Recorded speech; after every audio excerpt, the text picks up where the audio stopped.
Yeah, this one's been a long time coming. If I ever had to describe Gravity Falls with just one word, it'd be continuity. Everything is in place, even when it seems out of place. For example, in the episode Blendin's Game, as well as the Time Traveler's Pig, there is an obese man in a gray jumpsuit who appears in a number of other episodes in the background. There's little secrets hidden all throughout the background, alluding to— Nope, not going to say it. You have to watch for yourself. You're getting no spoilers from me on that front. The show itself is about Dipper and Mabel Pines, twins, who spend the summer with their grunkle Stan and Seuss, who is a handyman to the tourist store they live in, the Mystery Shack. But weird things happen, which causes Dipper, armed with a journal full of secrets that he has to unlock, to investigate. The episode I'm going to review is called Society of the Blind Eye.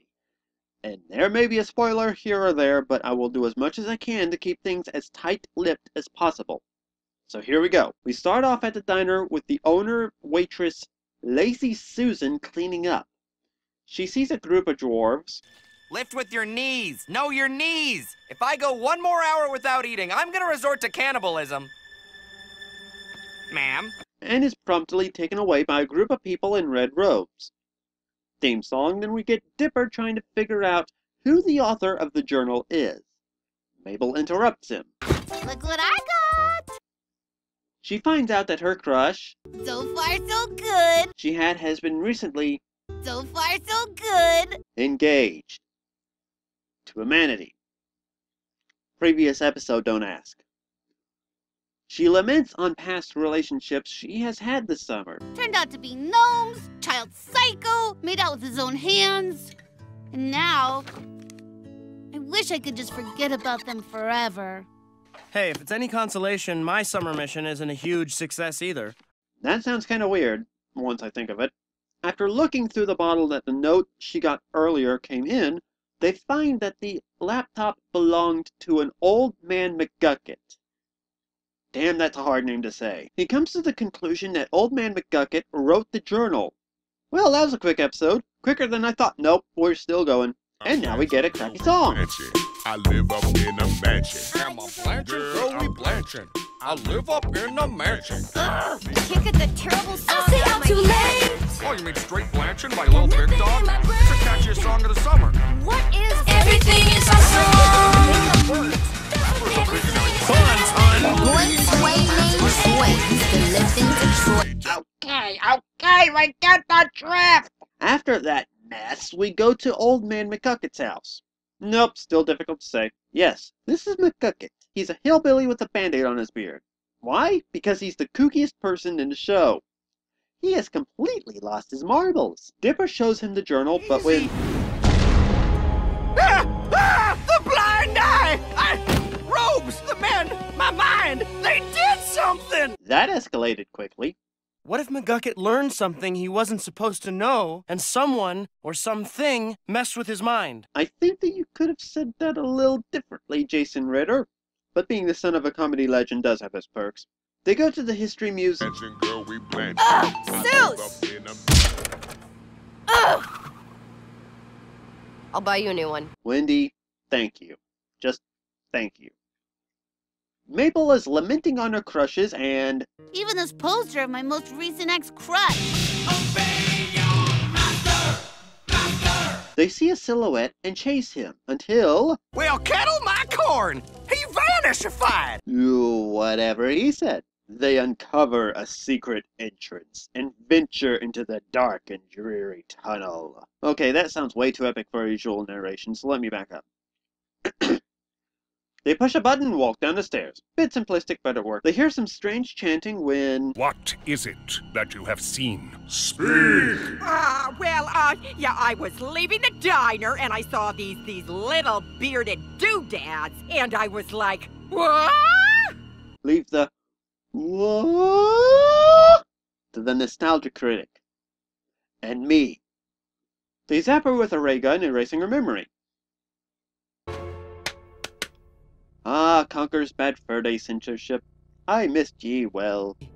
They should have wiped off that awful mascara. I think she looks beautiful, She's doing the best Seuss. she can, Seuss. Whoa! Touched a nerve there. Nice move there, moron! They send the memory via tube into the Hall of the Forgotten. Once the ropes disperse, the gang investigates. But they break up to find the Hall of the Forgotten. Okay, plot hole. If the Hall of the Forgotten was meant to be secret, and they can send the memories there via tubes, why are the tubes in plain sight throughout the museum's ceiling? That'd make it easy for anyone to find, I think. Anyway, they reach the hall, but we cut to Wendy and Mabel, who is still depressed about her failed summer romances. Okay, I can't call them romances. Failed summer crushes. Psst, who cares? Boys are the worst. You shouldn't get hung up, man. Maybe I come on too strong, you know? Well, what's your opener? Pretend I'm a boy. Testosterone. Ew, boy. Alright, this is my main issue with the series in general. The humor is very hit or miss. Quick intermission. I first watched the episode The Hand That Rocked the Mabel. It opened with some of the worst jokes I have ever heard. The lack of logic behind them gave me a headache, no joke. It took me a year, 1 full year, to get myself to sit down and watch a full episode, beginning to end, and while I still had the bad jokes issue, I started to lighten up towards the series as a whole. Okay, no more stalling, back to the episode.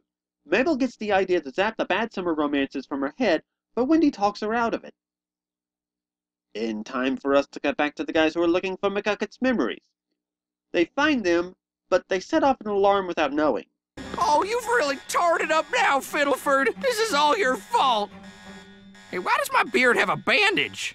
Does that even make sense? To you, it doesn't. Okay! They all get captured, and the robes reveal who they are. All but one of them are town locals. And you've never met me before. And if you had, you wouldn't remember. I am Blind Ivan. And I sound like I am Olmec from Legends of the Hidden Temple. Okay, it was a bad impersonation. I'm sorry, what are you going to do? Blind Ivan reveals the society's motive. They're a vigilante organization aiming to make the people forget the weirdness for their own safety. Really makes you wonder who the real bad guy is, huh? Guys, if we're gonna forget everything, I got some stuff I want to get off my chest. Mabel, for half the summer I thought your name was Maple, like the syrup. No one corrected me. I only love some of my stuffed animals, and the guilt is killing me! Sometimes I use big words and I don't actually know what they mean. I mean, I'm supposed to be the smart guy. If I'm not the smart guy, who am I? Okay, I'm not actually laid back. I'm stressed like 24/7. Have you met my family? I think Equestria Academy should be its own series. I know people hate it, but I kinda like it! Oh, wait. I didn't need to confess? Moving on. McGucket, nope. Still hard to say. Saves them and gives them weapons to defend themselves with. They fight off the society. I'll take that, thank you. Oh, give it up, boy. You're no match for the unstoppable power of... Ah! That's right. I don't wear nothing under my robe. Not gonna apologize for that. Maybe y'all should apologize for being a bunch of prudes. What? Never mind, I don't want to know. Blind Ivan gets the memories and aims the neuralizer at the gang ready to fire. But as he fires, McSock Puppet gets in the way. Blast after blast, he continues to approach Ivan until he is in attacking range, as the ray has no effect on him whatsoever. Screw up the mind enough and the mind becomes, well, broken. Say goodnight, Sally! The heroes, neuralizer in hand, proceeds to wipe the memories of the society, making them forget there is even a society after all. I'm sorry, but what's my name? Where am I? Oh, might have overdone that one. Your name is Toot Toot McBumbersnazzle. And I thought McGumdrop's name was hard to pronounce. Anyways, they go to check on the old man's memories, but find out that he worked alongside the author of the journal, not the author himself. He also was the one who founded the society. But repeated use of the mind wiper fried his brain like an egg until he ended up yelling some gibberish. Yuru! Xerxivy! Gersmatov! I'll let you guys figure it out. But in the meantime, McGardenhose realizes that he still has time to clean up his act. Start anew. And thus, Mabel decides not to erase the bad memories of the failed summer crushes because she learns it's best to keep the bad and learn from it than to forget them entirely. That was Gravity Falls Society of the Blind Eye. It was pretty hard to review without giving major spoilers away, but I'm glad I did so. This show is very good. It is worth the fan base it has gathered. There are two things that hold it back, though. First off is the humor.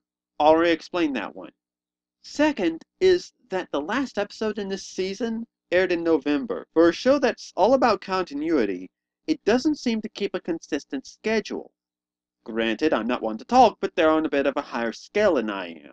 With that said, I can honestly give the show a 9 out of 10. If you like this review, give me a like and a comment, and click the subscribe button for more. Next week, I'll be uploading my review on the Disney movie Hocus Pocus. It'll be the last Halloween movie for quite some time, I promise. Have a great day!